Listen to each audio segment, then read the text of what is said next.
So you got the Fuji X100V and you're wanting to put the Portra 400 film simulation in your camera so you can come up with some killer JPEGs. I'm going to show you how to set that up right now. But before we start, let me give credit where credit is due, and that is Fuji X Weekly.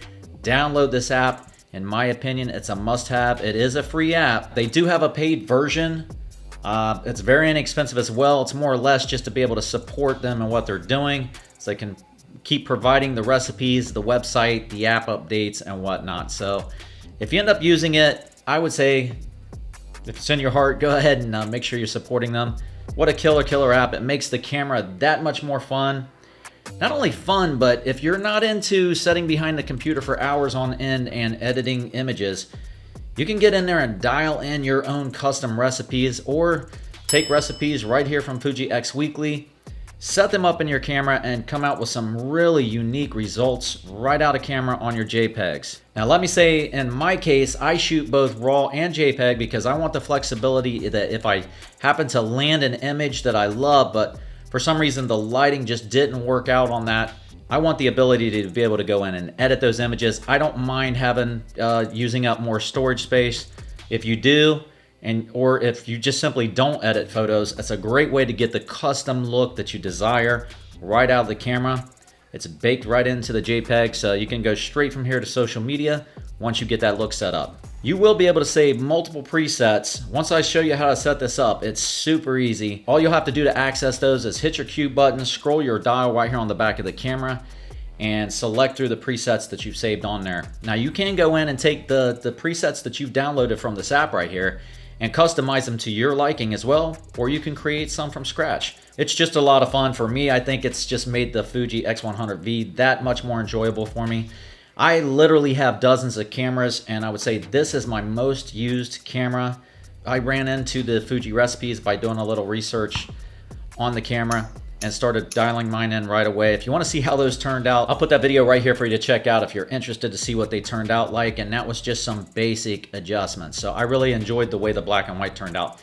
Let me know what you think in the comments below if you do go check that video out. I'm going to show you the whole process right now of dialing it into the camera, saving the settings, and renaming it to whatever you like. In this case, we're going to do Portra 400. So there you go. All right, so let's jump into the menu. The first thing you're going to want to do is go to the film simulation and select Classic Chrome. Let's set the grain effect up to strong and small. We're going to set the color chrome effect up to strong as well. And the color chrome blue effect, we're going to set that to weak.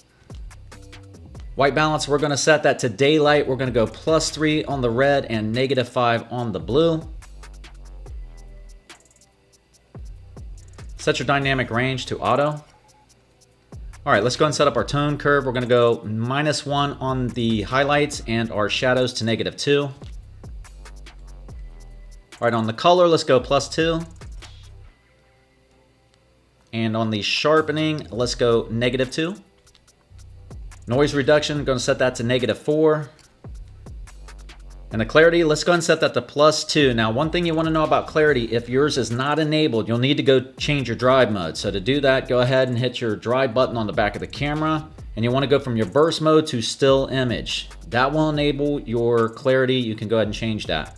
Just keep in mind, if you're using this film simulation, the clarity will not work if you come out of burst mode. So if you want to use it, you will need to be shooting in still image. All right, so now let's save that preset that you just dialed in. Let's go on down to Edit, Save, Custom Settings.